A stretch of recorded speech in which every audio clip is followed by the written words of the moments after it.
Hey everybody, this is Mr. Storm, and wow, am I excited to get started with the next thing because you're about to learn something super cool. Okay, I will try not to geek out too much when making this video, but I'm not going to make any promises.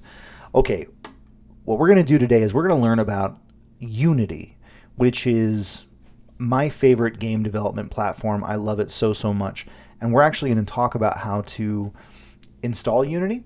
We're going to talk about how to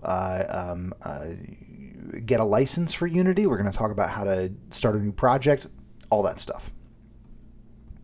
So really the first step, I guess, would be to talk about how to install Unity, right? So I'm going to go to unity.com, and this is Unity's website. It is free, okay? So in order to download Unity, all we have to do is click Get Started. And oh wow, this looks super expensive, right? $1,800 per year. I don't know about you, but I don't want to spend $1,800 a year just to be able to make video games, right? Here's what we need to do. We need to click on this kind of invisible tab called Individual, which gives us our free options. So if you click Sign Up under Student, then you will have to put in some information about, yourself and all that stuff. You can just use the personal version. You can try signing up as a student, but using the personal version is fine. That's what I'm using. So it's pretty easy. You just click Get Started, and then where is it? Okay. Start here for first-time users. Agree and download, and then it will download the Unity Hub, right? Now, as soon as you start making more than $100,000 per year on your video games that you're going to make, then you got to start paying for it. But until you make $100,000 a year on your video games, Unity's free for you, okay? So that's how you download Unity. Now, once you download the Unity Hub, then you will have to install a version of Unity that works for your computer. The first step is to sign up for a Unity ID. So you want to come up here and sign in. It's free to get a Unity ID. And then once you get a Unity ID, you're going to have to connect a license to your ID. A pop-up will pop up down here on the bottom that says, hey, you don't actually have a license yet for Unity, so let's give you one. So you're going to click that. And then in installs, you're going to install the version of Unity. Now for this class, we will be using the version of Unity called 2020.1.4 F1. That's the version we're going to use. That is the most recent version as of the recording of this video. So that's the version that we are going to use. Now, once you've installed Unity, you've attached a license and all that stuff, then you can open Unity and start working on stuff.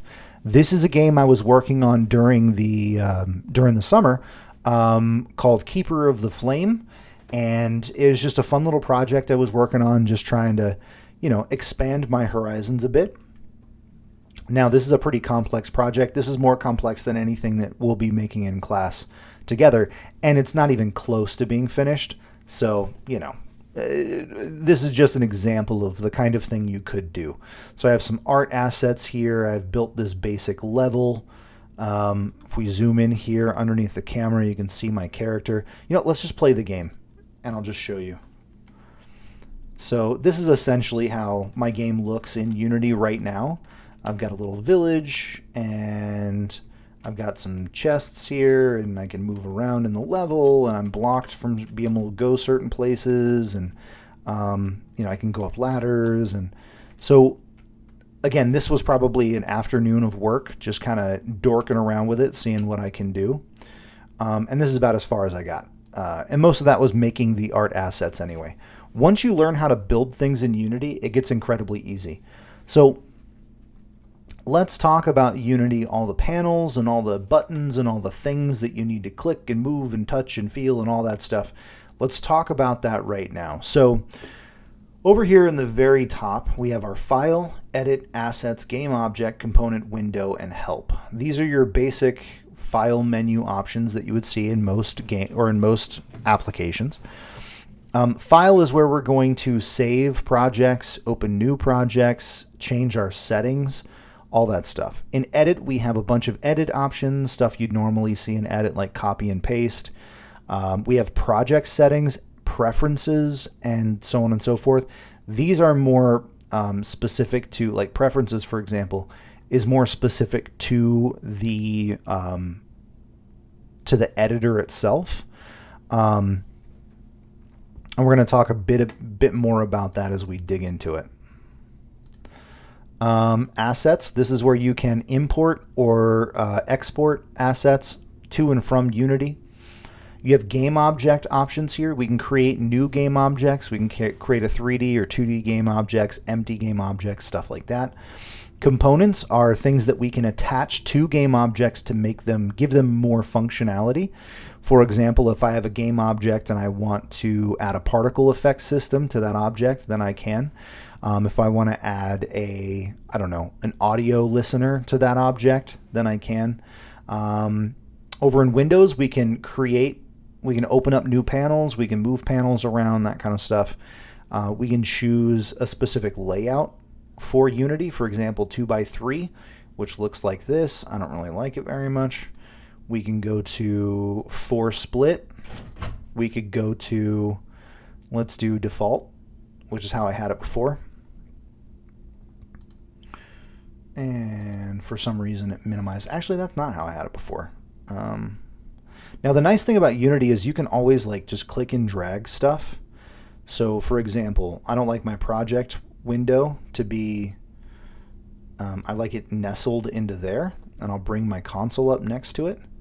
So that way I can shrink that down, and I have a much bigger scene view, which is my preference. And then my inspector, I can shrink her over there a little bit. Okay. Cool. But again, you can play around with the panels. You can move them wherever you want. You can just grab the tab and just kind of slide it where you want it to go. Let's see. So that's window. And then we have the help section, which, get familiar with it because sometimes you're going to need to reference this. Okay. And then over here we have our tools. So we have a hand tool, which if you grab the hand tool, if you're in the scene view, you can just use the hand tool to move your view around. We have the move tool, which will allow you to click on an object, and then you can move it around in the game. You can move it left and right. You can move it up and down. Let me zoom in on that so we can see what we're actually doing. Up and down, left and right.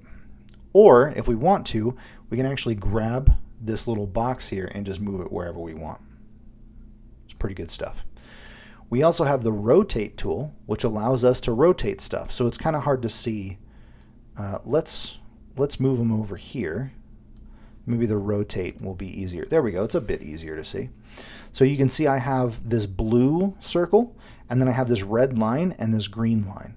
So the red line is going to rotate it on the z-axis or the x-axis, which is not what we want because it's a 2D object. So if we rotate it forward, it's not going to look great.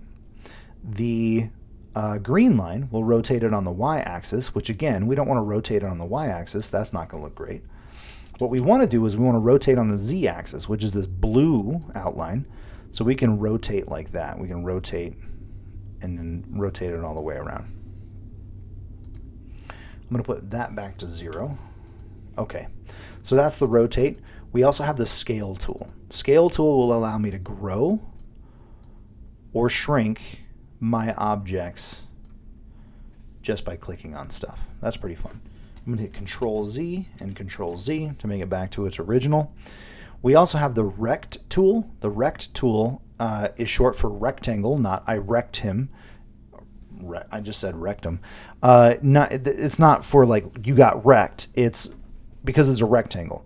So if we have our rect tool, then we can actually size and shrink our thing plus move it plus I think maybe rotate. Yeah, if we hover over the corner, we can rotate. So this allows us to do all of them at once. We can also, click, I think one more. There we go. We can also click this guy, which is move, scale, and rotate, all in the same, but it is a bit confusing. So there's move, there's rotate, and there's scale. So whatever tool you want to use. And then we have our available custom editor tools, which is basically custom tools that we can add in there. I'll be honest with you, I've been using Unity for, I don't know, 10 years now, and I've never really messed with those at all. So these buttons we don't really need to pay attention to yet, and we'll talk about them as we get closer to using those. We don't really need those right now. Over here, we have our account options, so I can sign in to my Unity account, which apparently I'm not. We can see layers on our project. We can change our layout from here as well. So that's the top. Oh, I also kind of skipped over these. This is the play button, so that you can play your game, right? And then you can uncheck the play button to, let me move this guy back over where he belongs. Then you can uncheck the play button so that you can go back into scene view. Now, to move around this thing, notice how I can switch automatically to the hand tool without actually switching it. What I'm doing there is I'm holding down the right click, the right mouse button, and I'm moving around. So the right mouse button is defaulted to the hand tool. So I can use other tools and move around my scene just by right clicking. That's a really handy tool. Okay, let's talk about the hierarchy. The hierarchy is basically the panel. I'm gonna take a sip of my drink here. So the hierarchy is the panel where all of our game objects live. So our hierarchy will hold scenes. Right now, this is called the sample scene. And in this scene, we have all of these game objects, right? So we have the Keeper of the Flame main character. We have the ground object, which is the ground. We have an ice door right there. We have another ice door, another ice door. We have a gate door. We have rock webs. We got some chests. We have some buildings. And we have some snow environment details that I've added in as well. So these are all objects in the game that we can click and move and manipulate and do all that stuff, right? Now these objects, let's take a look at my main character object. So that object right there, if we look over here in this panel called the inspector, we can see that there are a ton of options, right? So this is a game object, this is the inspector, and in the inspector we can see which components are attached to our game object. Excuse me. For example, this has a transform component. The transform component allows me to change my position, rotation, and scale. It's essentially a component that allows me to move my character around on the screen, give it some size, and give it a rotation. I also have a sprite renderer, which is important for rendering the sprite on my character, right? The design of this character is dictated by a sprite. And so the sprite needs some way to be rendered onto that character. I have what's called a rigid body 2D. The rigid body 2D is a physics object, which allows my character to move around on the screen whenever I give it button presses. I also have a script that I've written in order to move this character around on the screen, and that is a script written in C# programming language. Then I have a box collider 2D. It is essentially this green, it's really hard to see, but there's a faint green line around my character. That means if I collide with anything else that has this faint green line around it, then I won't actually be able to pass through it. So that's really important. And then I have a default material on the object, which is something we can talk about later. It's not really that important right now. Now inside of my character, I also have the main camera, which is attached to my character. Essentially what I've done here is I have my main character as the parent object, and this is a child of the parent, meaning this camera will follow my character around no matter where he goes in the game. That way my camera can stay on the main character and my character stays in the middle of the screen, which is what I want. Okay, so that's about it for objects and the inspector. Down here, let me open this or drag this up a little bit more. Down here we have the project window, the project panel. The project panel allows me to bring in files and open up files from Windows, but through an interface here in Unity. So here's what I mean. So inside my project, I have a folder called Assets. In the Assets folder, I have sprites, which are things that I've created. For example, this is the very complicated character sprite sheet for my main character. So whenever I go in to do animations, my character will have walking animations. If you look, oh, my face is covering. I'll put myself up over here for the moment. If you look down here, you'll be able to see my character kind of walking as I click these frames back and forth. You can see the character kind of walking and the flame flickering. That's an animation. An animation in Unity, or at least in 2D, is handled by frames flipping back and forth or cycling through a specific order at a specific rate to create an animation. I also have my sprite sheet that handles all my environmental stuff, so my chests, my buildings, all that stuff. Those were all created in a sprite sheet as well. And if you're curious how I created these sprite sheets, I basically just used Photoshop, and I created these sprite sheets in Photoshop. I just drew them in Photoshop, and that's something that, you know, that's a bit more, I don't know, not really advanced, but you can do these in Pascal as well. You can create character sprites and stuff like that in Pascal. Okay, so this is essentially, oh, I have my script in here as well. The nice thing about scripts in Unity too is whenever you click on them, you can actually see the script, what's inside the script over here in the inspector, which is really nice. Okay. Let's see, what else do I want to talk about? Oh, the console. Down here, anytime there are errors in your project, maybe you wrote a script and then it doesn't work, whenever you try to run it, there will be errors that pop up here in the console. It's important to pay attention to the errors in the console. If you have errors in the console, you want to try to clear those out as much as possible. Find and fix those errors as quickly as you can. I think that's about it for Unity. I think that's pretty much all we need to talk about. The rest you will learn when you get in and start working on your games. So I think for now, this is actually a good place to stop.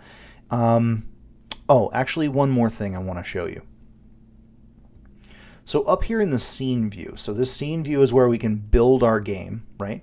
We have some options up here. So we have the drawing mode. This is essentially the mode that we want to use to display our scene.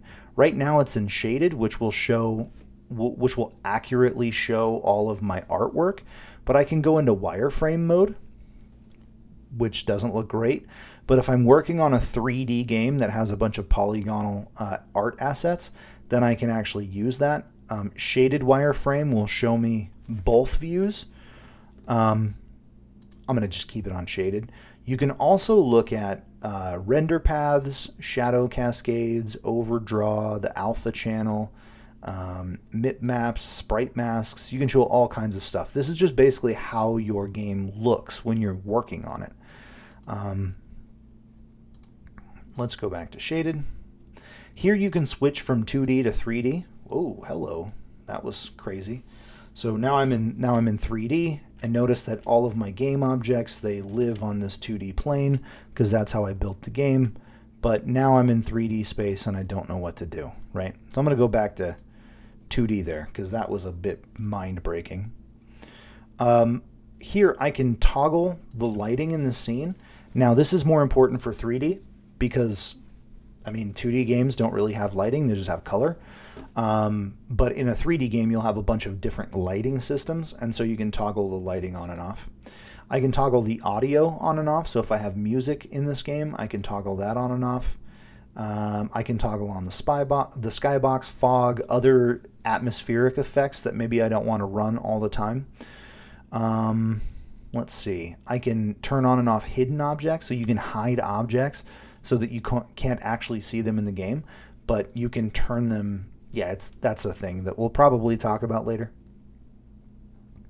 I can turn on and off the grid, so I can turn on like a Z grid, a Y grid, and I can make it a lot more. You can see it's coming in a bit more bright. I generally don't really care about having the grid, so you can just turn off the opacity if you want there. Over here, I can turn on the component editor tools panel, which again we don't really play with too much. Here we can mess around with a camera. And then we can also add gizmos to the scene as well, which that's something we will talk about whenever we get more advanced with this stuff. I also have the game mode. Game mode is going to show me exactly what my game will look like when I play it. So game mode is really important. You can pick which monitor you want to put it on. You can change the aspect ratio of the game. You can build a specific like say if you're building for a phone and you know it needs to be a 9/16 aspect ratio, you can put it into portrait phone mode so that you can see what it looks like when you're playing it on a phone in portrait. So, but this will allow you to change I'm going to just go back to free aspect. And then we have the asset store. The asset store has moved. Hello. Oh, okay. So the asset store allows us to find and download assets for us to use in Unity. So anyway, I'll go back to scene. All right, now I'm really done. Now I've explained everything in Unity.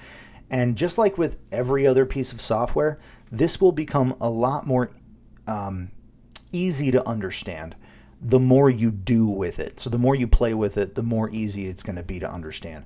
So I'm actually going to cut this video here and then let you get on with the rest of the content for the week. Thanks for paying attention, and I'll see you next time.